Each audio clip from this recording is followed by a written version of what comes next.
दोस्तों फाइनली आज 30 मार्च को 5वीं 8वीं 9वीं और 11वीं क्लास का फाइनल रिजल्ट आ चुका है। आई होप आपने देख लिया होगा, चेक कर लिया होगा। अगर आपने अभी तक नहीं चेक किया है तो इसी वीडियो की डिस्क्रिप्शन में आपको लिंक मिल जाएगा, जाकर के देख सकते हैं। आज की वीडियो में हम बात करेंगे री एग्जाम यानी कि कंपार्टमेंट एग्जाम की डेट शीट क्लास वाइज 5वीं 8वीं 9वीं और 11वीं के लिए कौन सी डेट को कौन से सब्जेक्ट का एग्जाम होगा, और उससे इंपॉर्टेंट आपके साथ शेयर करेंगे कि जो कंपार्टमेंट एग्जाम का पास होने का तरीका है वो क्या होगा। मतलब कौन सी बातों का आपको ध्यान रखना है ताकि आप पास हो जाएंगे, और कितने नंबर में पास होगा, क्या ग्रेस मार्क्स मिलेगा या नहीं, तो सारी बातें हम इस वीडियो में शेयर करेंगे। तो भाई वीडियो के साथ एंड तक बने रहें। कमेंट करने से पहले वीडियो को लाइक करके अपने दोस्तों को भी शेयर जरूर कर दीजिए ताकि सभी तक अपडेट पहुंचे।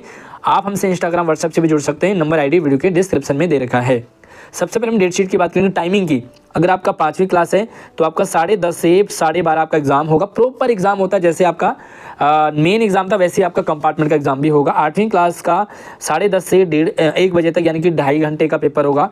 एंड 9th और 11th में 3 घंटे का पेपर होगा 10:30 से 1:30 बजे तक। ठीक है, तो ये एग्ज़ाम आपका नॉर्मल ही रहेगा जैसे होता ही है, प्रॉपर एग्जाम होगा। और प्रॉपर डेट शीट आपको यहाँ पर शेयर की गई है। जल्दी से आप मुझे कमेंट में बताइए कि भाई आपकी क्लास कौन सी है, आप किस क्लास में हैं, और अपने स्कूल का भी आप नाम जरूर बताएं। साथ में आपकी कौन से सब्जेक्ट में कंपार्टमेंट आई है, आप मुझे अपना एक्सपीरियंस शेयर करें ताकि मैं आपको लॉजिकली आपका जो भी प्रोसीजर है वो शेयर कर दूंगा। सबसे पहले हम 5वीं क्लास की बात करेंगे रैंडमली।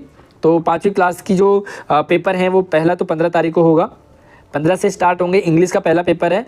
अगर मैं दूसरा पेपर इनका 18 को होगा, ईवीएस का। तीसरा मैथ का होगा 20 अप्रैल को, और चौथा जो है उनका हिंदी का होगा वो 23 अप्रैल को। और यस, 4 एग्ज़ाम होंगे इनकी, इंग्लिश, ईवीएस, मैथ और हिंदी। अब हम बात करेंगे 8वीं क्लास की। ध्यान से देखें भाई, एक एग्ज़ाम को आप ध्यान से देखें। 8वीं क्लास का 15 तारीख को एग्ज़ाम नहीं है, लेकिन पहला एग्ज़ाम इनका होगा 16 तारीख को हिंदी का। पहला एग्ज़ाम 8वीं का हिंदी का होगा। दूसरा एग्ज़ाम 19 को होगा नेचुरल साइंस। तीसरा एग्ज़ाम 8वीं क्लास में 22 अप्रैल को होगा मैथ का। ठीक है, 9th और 11th की भी बात करूंगा मैं। उसके बाद मैं आपको लॉजिकली बताऊंगा कि भाई पास होने का क्या तरीका रहेगा। ठीक है, तो वो इंपॉर्टेंट रहेगा आपके लिए, इसलिए वीडियो को छोड़ के ना जाएं ताकि लॉजिक आप समझ पाओ, ट्रिक समझ पाओ। अगला पेपर सोशल साइंस का होगा 24 अप्रैल को। उसके बाद 26 अप्रैल को इंग्लिश का होगा। एंड सबसे लास्ट पेपर आपका रहेगा 29 अप्रैल को संस्कृत और पंजाबी, संस्कृत पंजाबी उर्दू जो भी आपका थर्ड लैंग्वेज है। अब हम बात करेंगे 9th क्लास की। 9th क्लास का सबसे पहला जो पेपर है वो 15 तारीख को होगा। तो 15 तारीख को हिंदी का रहेगा। उसके बाद मैथ का रहेगा आपका 18 तारीख को। उसके बाद सोशल साइंस रहेगा आपका 20 तारीख को। भाई डेट शीट नोट करते जाइए। उसके बाद इंग्लिश का एग्ज़ाम होगा आपका, तो इंग्लिश का एग्ज़ाम आपका होगा 23 अप्रैल को। संस्कृत उर्दू पंजाबी जो भी आपका थर्ड लैंग्वेज है वो रहेगा आपका 25 अप्रैल को। और सबसे लास्ट वाला एग्ज़ाम आपका नेचुरल साइंस वो रहेगा 27 अप्रैल को। ठीक है, अब हम बात करेंगे भाई 11th क्लास की। तो 11th क्लास में तो भाई डेली ही पेपर होंगे, डेली ही। मैं आपको ये वाला जो PDF है वो अपने व्हाट्सअप चैनल पे भी शेयर कर दूंगा, इंस्टाग्राम पे भी। तो मुझे आप मैसेज कर दीजिए इंस्टाग्राम या व्हाट्सअप चैनल को ज्वाइन कर लीजिए। पहला पेपर फिजिक्स वालों का, फिजिक्स और पोल साइंस वालों का 15 तारीख को होगा। 16 तारीख को होगा सिर्फ हिंदी वालों का। 18 तारीख को अगर आपका सोशलॉजी और इंग्लिश ग्राफिक होगा, इंजीनियरिंग ग्राफिक है। ठीक है, उसके बाद 19 तारीख को आपका इकोनॉमिक्स का होगा 11th में। 20 तारीख को आपका रहेगा अकाउंट्स का, अकाउंटेंसी, केमिस्ट्री एंड हिस्ट्री। उसके बाद 22 तारीख को रहेगा आपका इंग्लिश। 23 अप्रैल को रहेगा आपका फिजिकल एजुकेशन। 24 अप्रैल को मैथमेटिक्स का है। 25 अप्रैल को आपका बिजनेस स्टडी है। उसके बाद आपको जो ज्योग्राफी का एग्ज़ाम होगा वो आपका 26 अप्रैल को। होम साइंस का पेपर होगा 27 अप्रैल को। संस्कृत कोर एंड बायोलॉजी का 29 अप्रैल को। और 30 अप्रैल को लास्ट एग्ज़ाम होगा आपका कंप्यूटर साइंस और जो भी आपका इंफॉर्मेशन जो प्रैक्टिकल वगैरह होंगे वो सारा का सारा आपका 30 अप्रैल को होगा। ठीक है, अभी हम बात करेंगे इंपॉर्टेंट चीज़ें। उसके बाद जो पास होने का जो तरीका है या पेपर किस तरह से आएगा, क्या क्या पूछा जाएगा, वो भी सब कुछ शेयर करेंगे। तो जो पेपर है ना, आपको सबसे पहले तो ये कि 2 चीज़ें हैं। पहला तो आप सीधा स्कूल, अगर आप अपने घर में बढ़िया तैयारी कर रहे हैं तो भाई स्कूल जाने की ज़रूरत आपको नहीं है। ठीक है, आप अपने घर से अपनी तैयारी कर लें अगर आपको लगता है।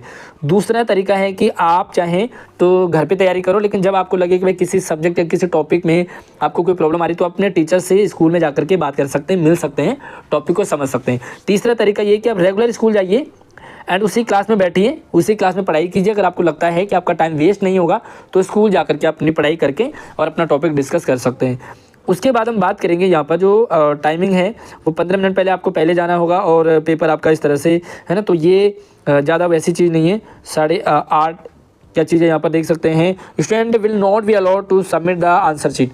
आपको भाई एग्जाम से पहले आंसर शीट शेयर नहीं सबमिट नहीं करनी है, ये तो नॉर्मल चीज़ है। अब मैं बात करूंगा वो चीज़ जो आपके बहुत काम की। सबसे पहले तो सिलेबस की बात करेंगे, तो सिलेबस आपका जो है पूरा रहेगा, पूरा जो आपका फाइनल एग्जाम होगा उसी का सिलेबस आपका रहेगा, तो 100% सिलेबस आपको आएगा, ऐसा नहीं कि फर्स्ट टर्म या सेकेंड टर्म का। दूसरी चीज़ है वो इम्पोर्टेंट है कि आपको यहाँ पर कोई भी ग्रेस मार्क्स आपको नहीं मिलेगा, ठीक है, ग्रेस मार्क्स आपको नहीं मिलेगा। जो 10 नंबर आपको मिल रहे थे वो आपको नहीं मिलेंगे, ठीक है, ग्रेस मार्क्स नहीं मिलेंगे, तो आपको खुद ही प्रॉपर पास होना होगा। उसके बाद हम बात करेंगे जो पेपर है ना, वो पेपर आपका नॉर्मल पेपर की तरह ही आएगा। अगर मैं 5वीं क्लास की बात करूं तो आपका पेपर नंबर आएगा 50 नंबर का। अगर मैं 8वीं की बात करूं तो ये पेपर आएगा आपका 60 नंबर का। और अगर मैं 9th और 11th की बात करूं तो 9th में आपको 80 नंबर का ही पेपर आएगा, एंड 11th में आपको कुछ पेपर 70 वाले होते हैं और कुछ 80 वाले। तो ये पेपर आपके नॉर्मल ही होंगे, ठीक है, जैसे आपके नॉर्मल पेपर होते हैं उसी पेपर के अकॉर्डिंग। अब हम बात करेंगे इंपॉर्टेंट चीज़ जो आपको समझना बहुत ज़रूरी है। यहाँ पर क्या होगा कि आपको जो दोबारा से बताता हूँ, जो 80 नंबर का पेपर मान लीजिए 9th और 11th का, तो आपको इसका 33% आपको पास होना कंपलसरी रहेगा। इसका मतलब यहाँ पर कंपार्टमेंट का एग्जाम थोड़ा सा टफ आपके लिए इसलिए रहने वाला है क्योंकि आपको 80 में से 27 तो लाने ही लाने हैं। इससे पहले क्या था, 80 में से अगर आपके 20 आ गए 25%, तो आपके मिड टर्म के जुड़ेंगे और ये 33 वगैरह जो आपका प्रैक्टिकल और जो असाइनमेंट वगैरह असेसमेंट है वो काउंट होगा। लेकिन यहाँ पर आपको 80 में से भैया पूरे 27 मार्क्स लाने हैं, और उसके बाद जो प्रैक्टिकल वगैरह है, इंटरनल असेसमेंट है, वो 20 में लगेगा, तो 20 का भी आपको 33 लाना पड़ेगा, तो आपको 20 में से 7 नंबर आपके होने चाहिए, ठीक है। उसके बाद यहाँ पर बहुत सारे बच्चों का ये भी रहता है कि जो भाई मिड टर्म के मार्क्स जुड़ेंगे कि नहीं। भाई मिड टर्म के मार्क्स आपके नहीं जुड़ेंगे, आपको सिंपल सा जो 80 नंबर का फाइनल पेपर है इसमें से 80 का 80 पूरा लगेगा। जो आपका 20 नंबर इंटरनल असेसमेंट है वो 20 का 20 लगेगा। यहाँ पर आपका जो टारगेट है वो 27 होना चाहिए भाई किसी भी तरह से।